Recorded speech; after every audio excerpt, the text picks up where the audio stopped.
Name and badge number, please. Huh? Name and badge number, please. Officer Bargeneer, Off Police Department. What can I do for you? Department, man. I don't consent you to walk any further. What was that? I do not consent you to walk any further. Okay. You got a gun? I'm open carrying today, yes. Okay. Well, I was just here because somebody called you guys in suspicious. Okay, I'm just walking around exercising my First and Second Amendment. Okay.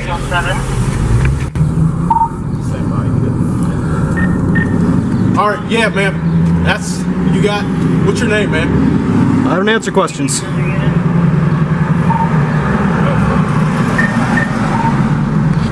Could you please identify yourself again, please? Officer Bargeneer. Badge number, please. 6973. Thank you. All right. Yeah. So yeah, that's somebody thought you guys were suspicious, you know. So none major. Okay. Nothing major at all. I have no ill will, no bad intentions towards anybody. Okay. Okay. Do you have a? That's cool. Yeah, what's your name, man? I don't answer questions. You can call me Good Citizen. Good citizen. Okay. Okay. You live here? I don't answer questions. Why is that? So I'm not legally. Alright guys, buckle up, this is the moment most people don't see coming. A simple walk turns into a confrontation, and the rules of the street suddenly feel like a battlefield. A man is stopped, questioned, and immediately pressured before he's even been accused of anything. He asks for name and badge number, and the officer gives it, but the tone already changes. The officer claims a suspicious call, but the man stands firm. He's exercising his rights, not committing a crime. The first lesson hits hard when power meets uncertainty. The first instinct is control, not truth. This isn't just a conversation, it's a test of who owns the narrative. And in this case, the officer is trying to force compliance, not clarity. Obliged to answer any questions. Okay.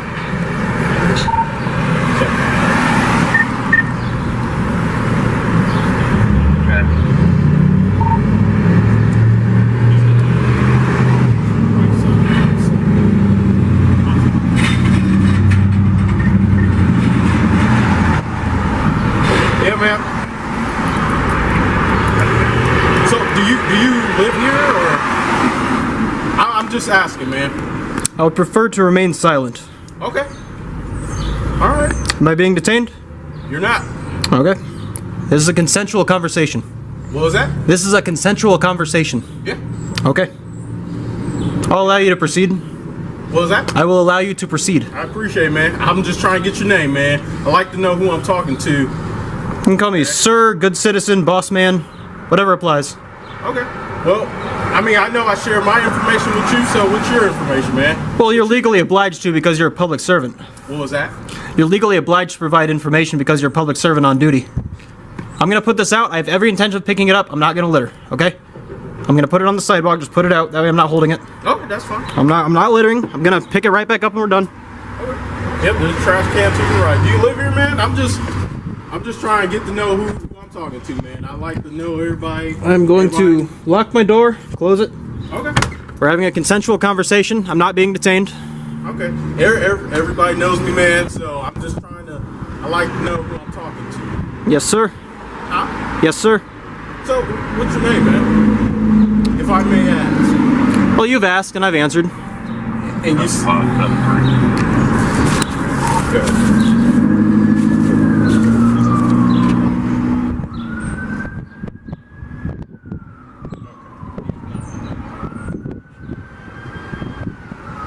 Again, I've got no ill. The man refuses to answer personal questions, and the officer tries to corner him with legal obligations.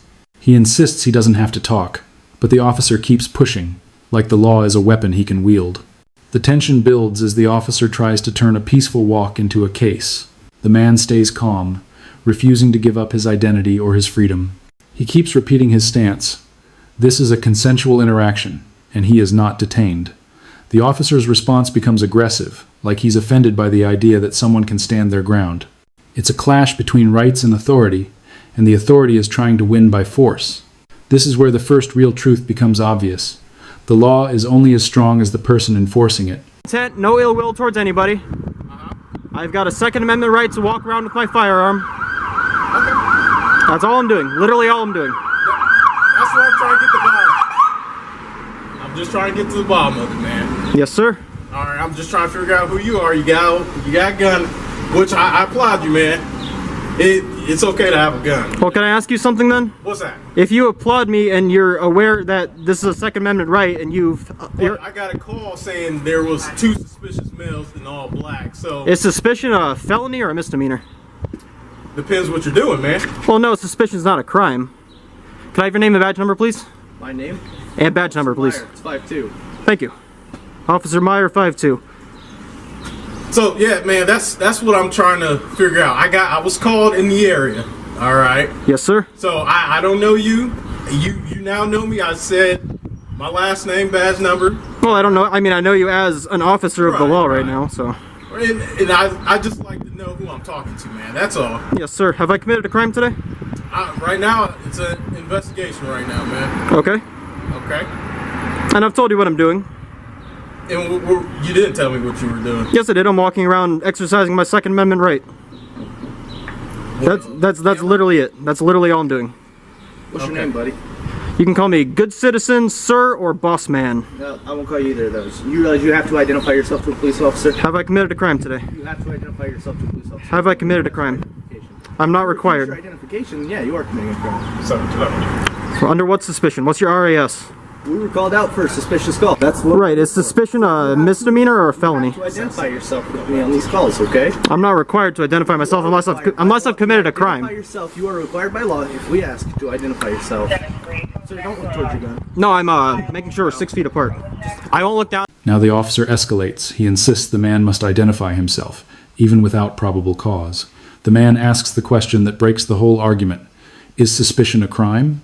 The officer stumbles, because suspicion isn't a felony, and it isn't even a misdemeanor. But the officer keeps pushing, using the same tired tactic: intimidate until they comply. The man remains steady, and even offers to surrender his firearm if it makes the officer comfortable. He refuses to let his rights be stripped under the guise of public safety. This moment reveals the true agenda. It isn't protection, it's control. And the man is not giving them the satisfaction of submission. I won't move my hands. My hands are up here. Yeah, I see your hands. They're gonna stay there. Yes, sir.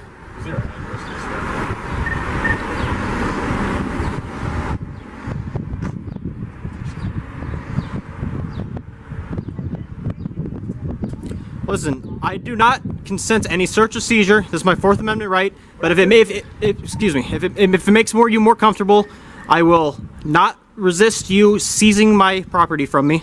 your property. What were you talking about, man? My firearm on my side right now. Okay. If it makes you feel more comfortable, I'm not allowing you to do so. But I will not resist at all if you decide you want to seize my property from me and just put it aside while we have this conversation so you feel more at ease.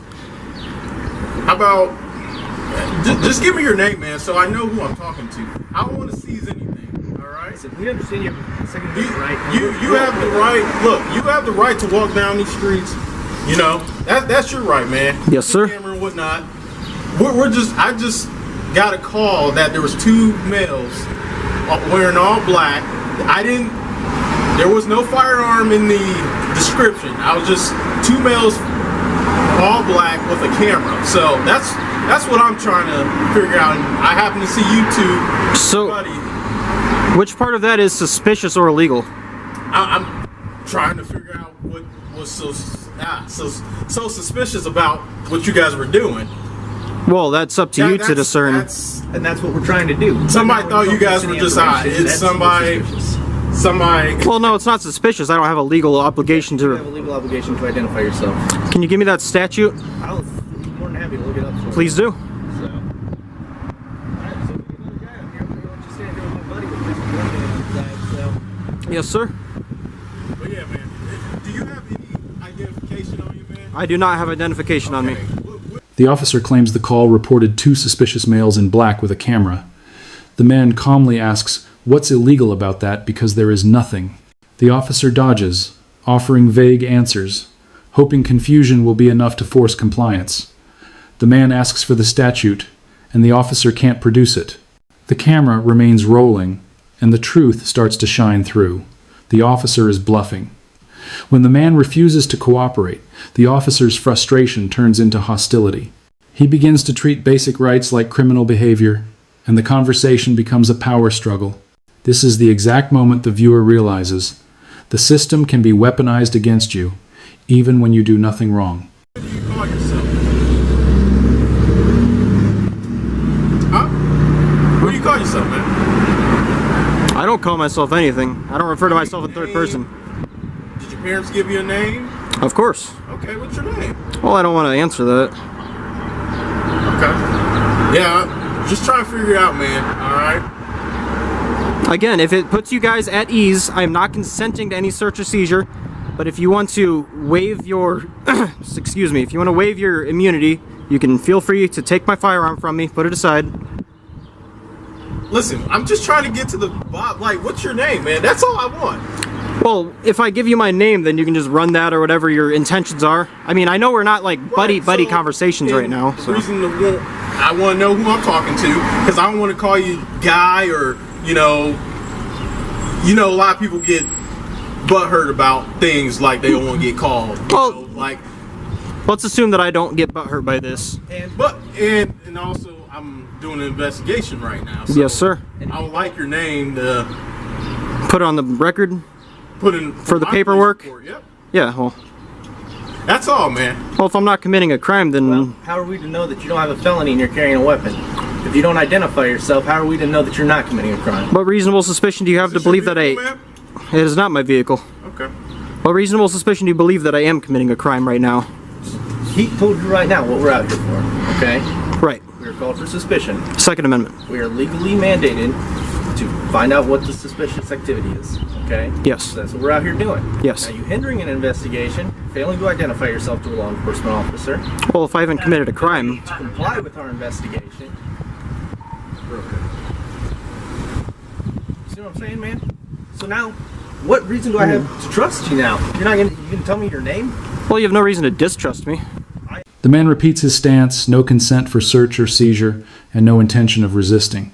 He offers to let them seize his firearm if it makes them feel safe, but he refuses to surrender his rights. The officer insists he needs the name for paperwork, but the man points out the truth. Why should he cooperate if no crime has been committed? The officer tries to paint refusal as guilt and calls it hindering an investigation, but the man stands firm, saying he is not required to assist in a baseless investigation. The officer's arrogance grows because he believes authority equals truth, and that belief is what makes this encounter so dangerous. I have every reason to distrust you. Well, why is that? I'm not committing any crimes. You're not cooperating Well, I mean, cooperate with what, though? I'm not committing a crime. with our investigation. Well, you have to identify. Well, I'm not required to oblige... I'm not obliged to help you with your investigation. Okay, that's fine. You just sit tight. Yes, sir? Don't make it hard, man. We were just trying to. Oh, I mean, I'd like to just point out that I'm not trying to make anything difficult for anybody. Right. No, please let me finish. I'm just exercising my rights.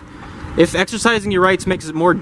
If me exercising my rights makes it more difficult for you, then what's the point of you enforcing any rights? You see what I'm saying? So you scream out the amendments and all that. You know we have a job to do, man. Yes, sir. We just can't let. Did you swear an oth to defend the Constitution when you took your job? What was the original complaint? Two suspicious males with a camera. Okay. Wearing all black, so that's all I got. Oh, black's just a color. Okay. Were you on the sidewalk? Yes, sir. Did you try to go into buildings? No, sir. Were you just walking? Yes, sir. Okay. You didn't yell at anybody? Nothing I like didn't that? say anything to anybody. Okay. Who called this in? No clue? Okay. I was just dispatched. Where was he at when you approached? They were right here. Okay. You sent another guy? Yeah. He locked the door. I believe this is a Okay. duplex or apartment. Okay. I'll tell you, I'll I believe explain. our job here's done. Yes, sir. So, Thank you. Could I have your name and badge number, please? yeah, Officer Vance, 7-5. Thank you very much. Yes, sir. Take care. Yep, you guys have a great day. Finally, the officer reveals the real weakness in the whole story. The original call had no substance. It was simply suspicious. People walking with a camera. Nothing illegal. Nothing threatening. The man calmly points out the obvious. Black clothing is not a crime. The officer admits the description, and the man's stance proves correct. There was no reason for this encounter. The officers end the conversation, and the man walks away, still standing on his rights. This is the moment the documentary makes its point. Power does not equal justice. And the only way to survive encounters like this is to know your rights, stay calm, and refuse to be bullied. Remember, your rights don't disappear just because someone in authority wants them to.